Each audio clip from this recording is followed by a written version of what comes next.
Hey guys, I'm back with another episode of Mental Wealth. This podcast is used to express thoughts, experiences, and lessons. I aim to be as transparent as possible.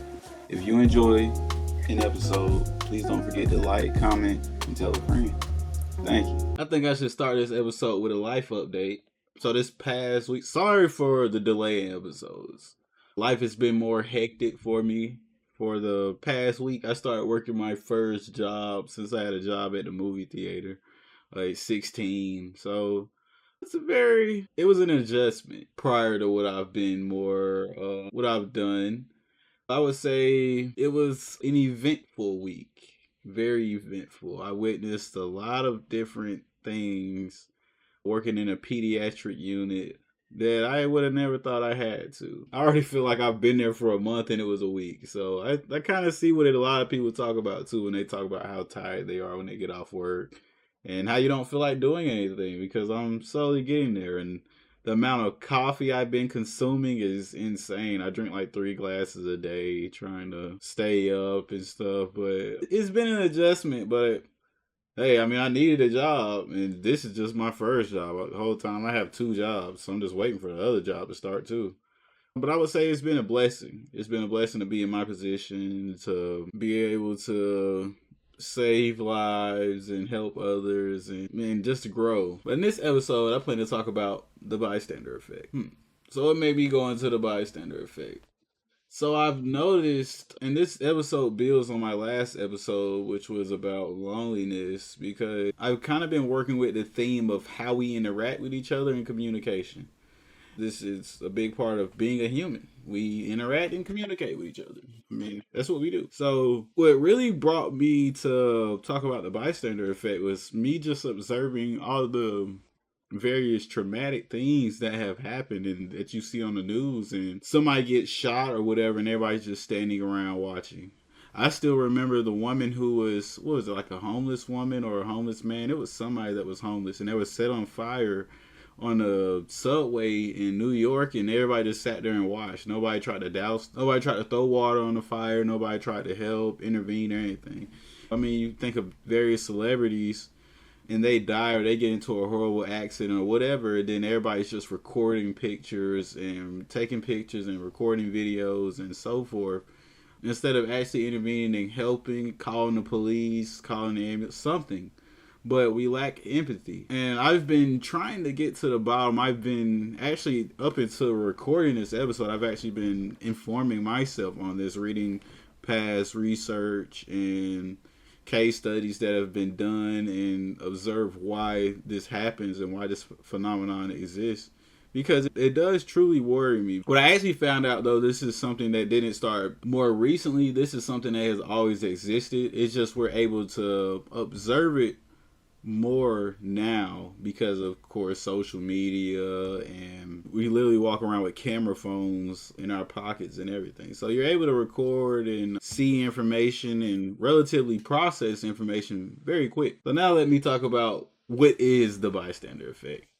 This is the phenomenon where individuals are less likely to offer help to a victim when other people are present. And this is very counterintuitive in nature, because you would theoretically expect more people to help in a crowd, but that's not the case. A crowd will watch you die, and in a crowd will join in you dying. And I plan to talk about the psychological reasons and effect and its implications. Let me get into the psychology behind the silence and why we do nothing. We have diffusion of responsibility. A lot of people don't understand this, so I'll kind of break it down for you guys. But the more bystanders that are present, the less personal responsibility each individual feels to take action. What is it? Like you have a ball rolling down a hill and you're with a group of friends and you're like, all right, and the ball ends up rolling into the creek and everybody's like, why didn't you grab it? That's the first thing everybody's going to say to each other. Why didn't you grab it? Why didn't you try to stop it? This, that. And the first thing everybody else is going to say to each other is, I thought you were going to do it. And this is essentially what has happened with the bystander effect. You have people that are being robbed, many other horrific things. And people are always like, well, I thought you were going to call the police. I thought you were going to intervene. I thought you were going to help the person out. And in reality, this leaves everybody not doing anything because everybody has a someone else will do it mentality. And I say it all the time, it's not your problem until it is your problem. So if this were you being beaten, robbed, stabbed, or whatever, you would want everybody to intervene. You would want people to take pictures, identify the suspect. You would want something. But when it happens to somebody else, you're like, oh, well, somebody else will do it. But in reality, a lot of times this doesn't happen. You have plenty of murders and other horrific things that have happened that have went completely unsolved because everybody has this someone else will do it mentality. I also think this starts with the social cues and ignorance. A lot of people will look to other people to interpret the situation instead of trying to find their own interpretation. And so somebody else who wasn't there, or they were there, we can all see the same thing and interpret it completely different. You can see it one way or one color or whatever, and I can see it completely different. But interpretation is left up to the person who's trying to interpret it. So if they interpret it wrong and they tell you this wrong information, whatever, you're going to proceed with it like that. And this also goes into pluralistic ignorance. So with pluralistic ignorance is it's a situation where majority of the group members privately reject whatever is going on, but they assume that most other people accept it. So I mean, this can go with the state of America and what we have going on lately. I mean, you have illegal immigrants being snatched up from schools and various other things, and a majority of people don't agree with the way things are being done, but they assume other people accept it. So this is also part of the bystander effect. You have people's neighbors being snatched out of their houses and you're just like, oh, like people don't have rights, they're not going through a due process or anything. It's almost like this is in America. And inaction is just as worse as you doing whatever horrible thing that just happened. You not doing anything to help no one out is just as bad as the crime that just happened.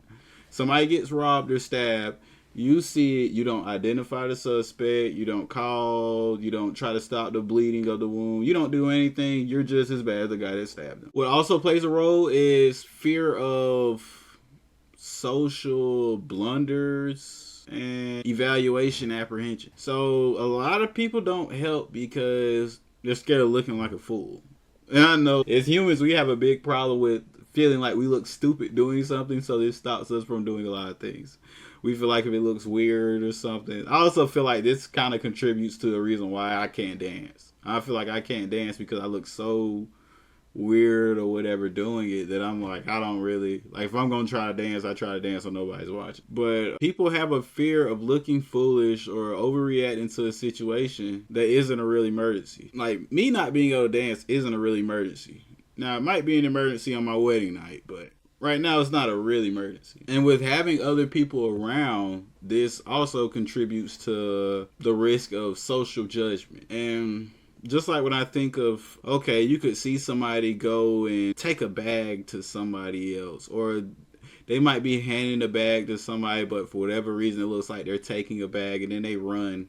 So then, of course, you come out of nowhere and try to save the day or whatever, and then everybody is looking at the situation like, what the hell, dude? But the whole time it was his bag.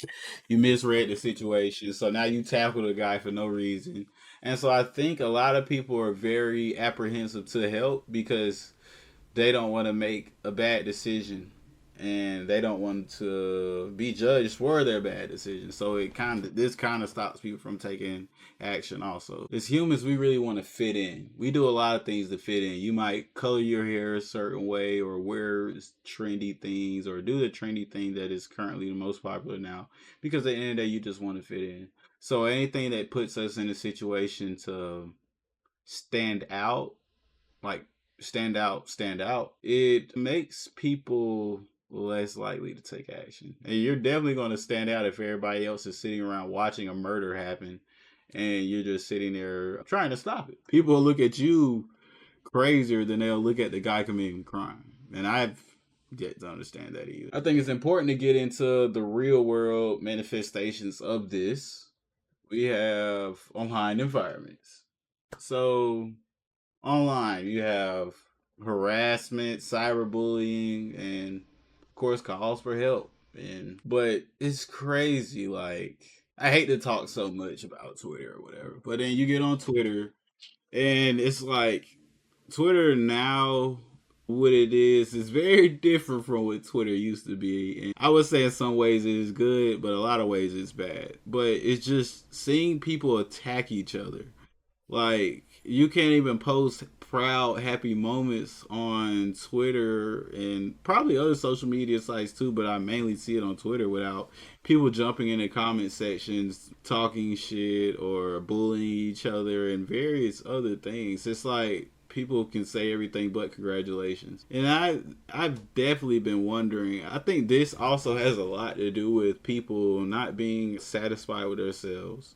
And so they try to push their inner beliefs on other people or the various different issues that they're going through. So they try to make other people not be able to feel as good as about their accomplishments. Like, I don't even post anything on Twitter anymore just because it really just turns into cyberbullying. Like, you have, and cyberbullying is its own thing anyway, but it's just constantly people bullying you behind a keyboard, and a lot of times they could be a bot. You couldn't even be some majority of the time it's probably not even a real person. It's probably a bot that was put on the app to farm engagement, and that's a whole nother problem in itself. But a lot of times you're probably not even arguing with a real person, and this has definitely impacted how we communicate with each other because it takes forever to say congratulations. And I find especially online you can definitely see a lot of people say a lot of things through a keyboard they would never say in real life.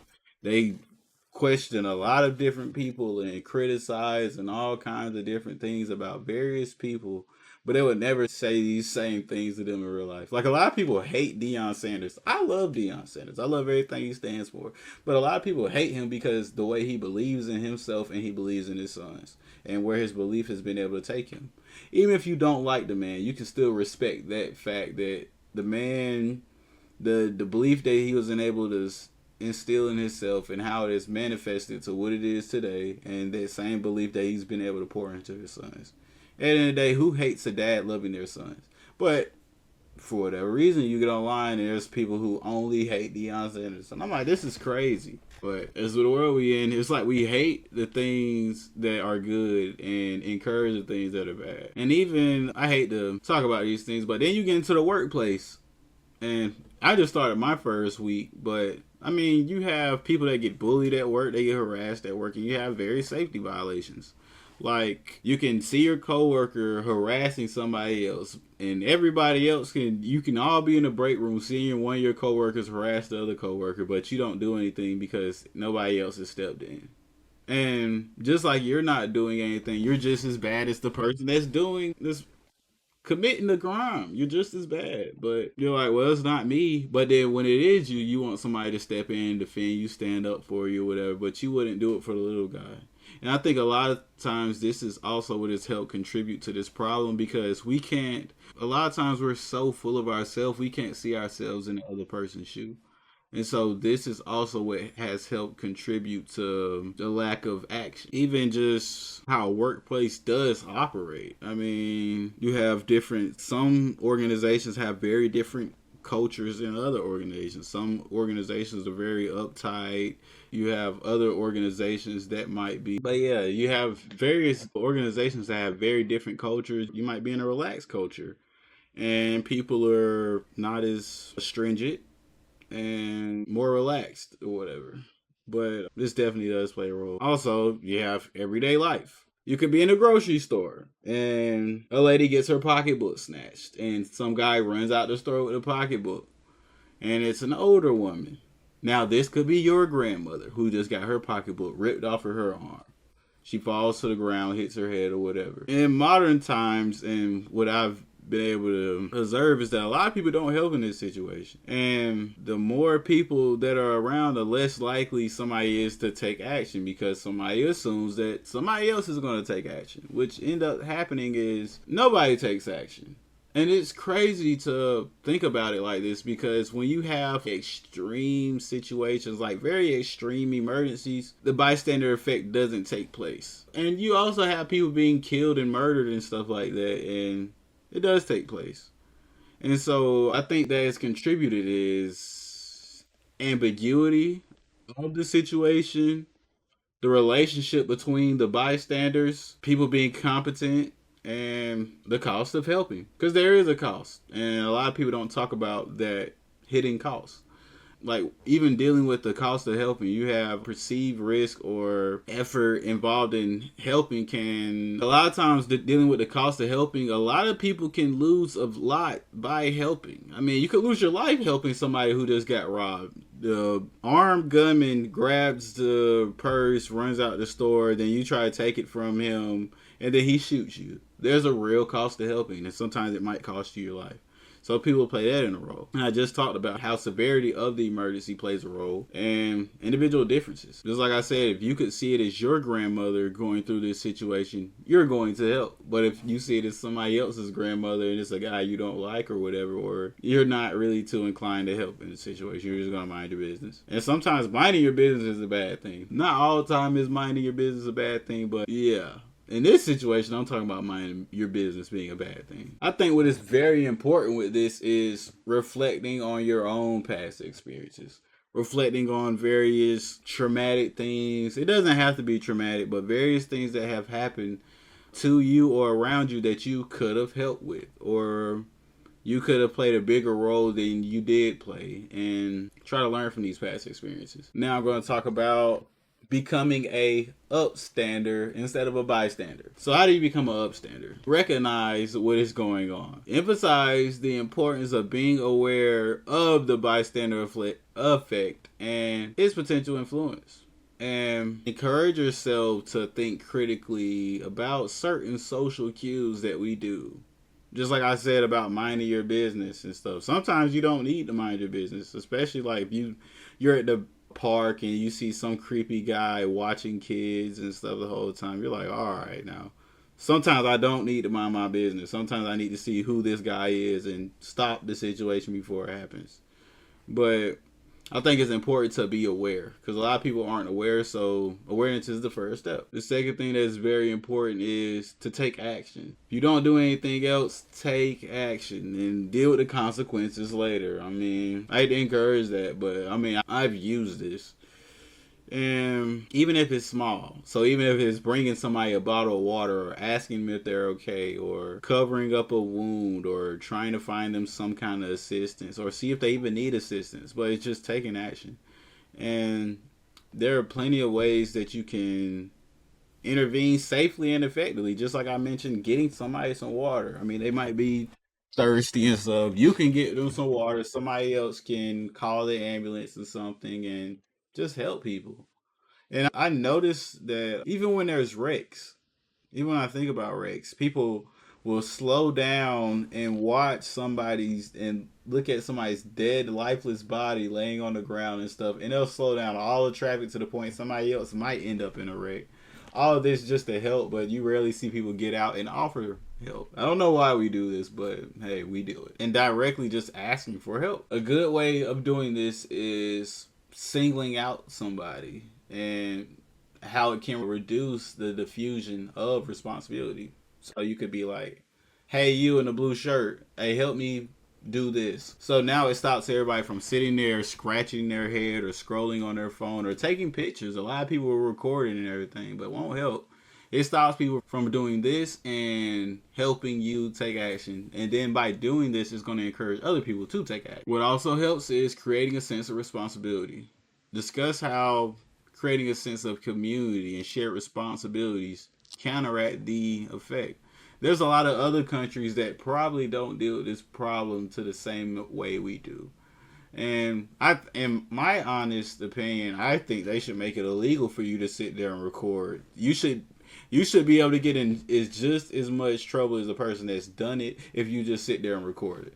I feel like this is also, if you punish the bystander effect, it'll greatly decrease it. Because I've always hated seeing all these traumatic things. Even the lady getting burned on the subway who was sleeping and she was homeless.